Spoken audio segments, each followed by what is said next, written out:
Hey everyone, hope you all are doing well. Today we're going to be reading 2 Samuel 9, Ezra 5, and Ezekiel 32. And let's pray before we get into the word. Dear Heavenly Father, thank you so much for giving us this day that we might spend with you and get to know you a little bit more. Thank you so much for all the blessings that you've poured out on us that we don't deserve. Please guide us with your Holy Spirit to open up our hearts and our minds to anything that you would have us to know in your word today, or any convictions that you may be laying on us to change us to be more like you. Please forgive us of our sins and lead us away from temptation, that we might be more like you and glorify you in your kingdom. In Jesus' name we pray. Amen. All right, let's get started.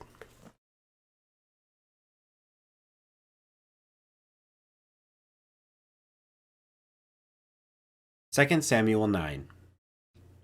David asked, "Is there anyone still left of the house of Saul to whom I can show kindness for Jonathan's sake?" Now there was a servant of Saul's household named Ziba.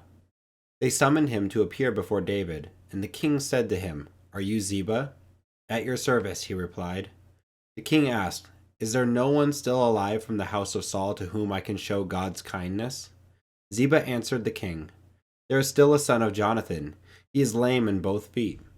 "Where is he?" the king asked. Ziba answered, "He is at the house of Machir, son of Amiel, in Lo-debar." So King David had him brought from Lo-debar, from the house of Machir, son of Amiel. When Mephibosheth, son of Jonathan, the son of Saul, came to David, he bowed down to pay him honor. David said, "Mephibosheth." "At your service," he replied. "Don't be afraid," David said to him, "for I will surely show you kindness for the sake of your father Jonathan. I will restore to you all the land that belonged to your grandfather Saul, and you will always eat at my table." Mephibosheth bowed down and said, "What is your servant, that you should notice a dead dog like me?" Then the king summoned Ziba, Saul's steward, and said to him, "I have given your master's grandson everything that belonged to Saul and his family. You and your sons and your servants are to farm the land for him and bring in the crops, so that your master's grandson may be provided for. And Mephibosheth, grandson of your master, will always eat at my table." Now Ziba had 15 sons and 20 servants. Then Ziba said to the king, "Your servant will do whatever my lord the king commands his servant to do."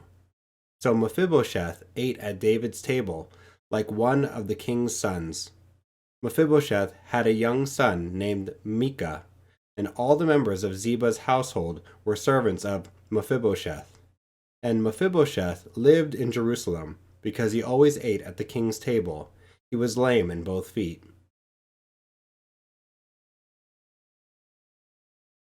Ezra 5. Now Haggai the prophet and Zechariah the prophet, a descendant of Iddo, prophesied to the Jews in Judah and Jerusalem in the name of the God of Israel, who was over them. Then Zerubbabel, son of Shealtiel, and Joshua, son of Jozadak, set to work to rebuild the house of God in Jerusalem, and the prophets of God were with them, supporting them. At that time, Tattenai, governor of Trans-Euphrates, and Shethar-Bozenai and their associates went to them and asked, "Who authorized you to rebuild this temple and to finish it?" They also asked, "What are the names of those who are constructing this building?" But the eye of their God was watching over the elders of the Jews, and they were not stopped until a report could go to Darius and his written reply be received. This is a copy of the letter that Tattenai, governor of Trans-Euphrates, and Shethar-Bozenai and their associates, the officials of Trans-Euphrates, sent to King Darius. The report they sent him read as follows: To King Darius, cordial greetings. The king should know that we went to the district of Judah, to the temple of the great God. The people are building it with large stones and placing the timbers in the walls. The work is being carried on with diligence and is making rapid progress under their direction. We questioned the elders and asked them, "Who authorized you to rebuild this temple and to finish it?" We also asked them their names, so that we could write down the names of their leaders for your information. This is the answer they gave us. We are the servants of the God of heaven and earth, and we are rebuilding the temple that was built many years ago, one that a great king of Israel built and finished.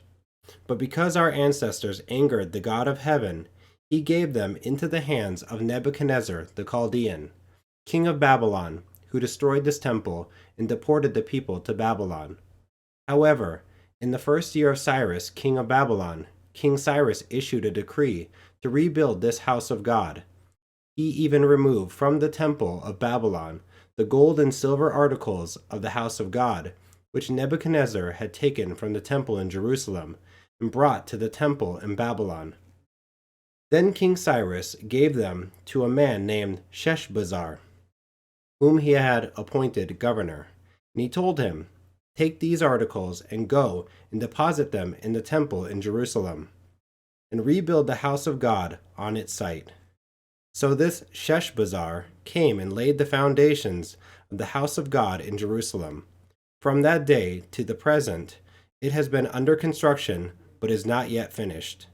Now if it pleases the king, let a search be made in the royal archives of Babylon to see if King Cyrus did in fact issue a decree to rebuild this house of God in Jerusalem.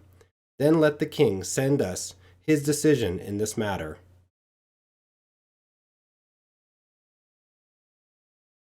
Ezekiel 32. A lament over Pharaoh. In the 12th year, in the 12th month, on the first day, the word of the Lord came to me. Son of man, take up a lament concerning Pharaoh, king of Egypt, and say to him, "You are like a lion among the nations. You are like a monster in the seas, thrashing about in your streams, churning the water with your feet and muddying the streams." This is what the sovereign Lord says. With a great throng of people, I will cast my net over you, and they will haul you up in my net. I will throw you on the land, and hurl you on the open field. I will let all the birds of the sky settle on you, and all the animals of the wild gorge themselves on you. I will spread your flesh on the mountains, and fill the valleys with your remains. I will drench the land with your flowing blood, all the way to the mountains, and the ravines will be filled with your flesh. When I snuff you out, I will cover the heavens and darken their stars. I will cover the sun with a cloud, and the moon will not give its light. All the shining lights in the heavens I will darken over you. I will bring darkness over your land, declares the sovereign Lord. I will trouble the hearts of many peoples when I bring about your destruction among the nations, among lands you have not known. I will cause many peoples to be appalled at you, and their kings will shudder with horror because of you when I brandish my sword before them. On the day of your downfall, each of them will tremble every moment for his life. For this is what the sovereign Lord says: the sword of the king of Babylon will come against you. I will cause your hordes to fall by the swords of mighty men, the most ruthless of all nations. They will shatter the pride of Egypt, and all her hordes will be overthrown. I will destroy all her cattle from beside abundant waters, no longer to be stirred by the foot of man, or muddied by the hooves of cattle. Then I will let her waters settle and make her streams flow like oil, declares the sovereign Lord. When I make Egypt desolate and strip the land of everything in it, when I strike down all who live there, then they will know that I am the Lord. This is the lament they will chant for her. The daughters of the nations will chant it. For Egypt and all her hordes they will chant it, declares the sovereign Lord. Egypt's descent into the realm of the dead. In the 12th year, on the 15th day of the month, the word of the Lord came to me. Son of man, wail for the hordes of Egypt, and consign to the earth below both her and the daughters of mighty nations, along with those who go down to the pit. Say to them, are you more favored than others? Go down and be laid among the uncircumcised. They will fall among those killed by the sword. The sword is drawn. Let her be dragged off with all her hordes. From within the realm of the dead, the mighty leaders will say of Egypt and her allies, they have come down and they lie with the uncircumcised, with those killed by the sword. Assyria is there, with her whole army.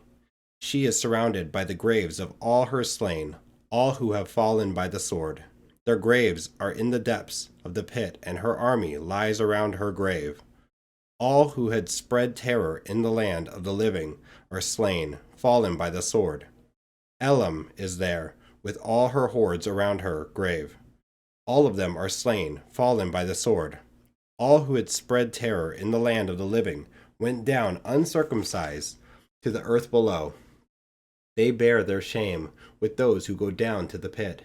A bed is made for her among the slain, with all her hordes around her grave. All of them are uncircumcised, killed by the sword. Because their terror had spread in the land of the living, they bear their shame with those who go down to the pit. They are laid among the slain. Meshech and Tubal are there, with all their hordes around their graves. All of them are uncircumcised, killed by the sword because they spread their terror in the land of the living. But they do not lie with the fallen warriors of old, who went down to the realm of the dead with their weapons of war, their swords placed under their heads, and their shields resting on their bones, though these warriors also had terrorized the land of the living. You too, Pharaoh, will be broken and will lie among the uncircumcised, with those killed by the sword. Edom is there, her kings and all her princes, despite their power, they are laid with those killed by the sword. They lie with the uncircumcised, with those who go down to the pit. All the princes of the north and all the Sidonians are there. They went down with the slain in disgrace, despite the terror caused by their power. They lie uncircumcised with those killed by the sword, and bear their shame with those who go down to the pit. Pharaoh, he and all his army, will see them, and he will be consoled for all his hordes that were killed by the sword, declares the sovereign Lord. Although I had him spread terror in the land of the living, Pharaoh and all his hordes will be laid among the uncircumcised, with those killed by the sword, declares the sovereign Lord. Thanks for joining and listening today. If you have any questions, leave them down here in the comments section, and I'll be making some videos where I go through some of those questions, show you some of the questions that I had, and maybe we can find some answers or even dive into it together. Thanks, guys. Hit the like and subscribe, and come back for more. All right, guys, take it easy. Bye. God bless.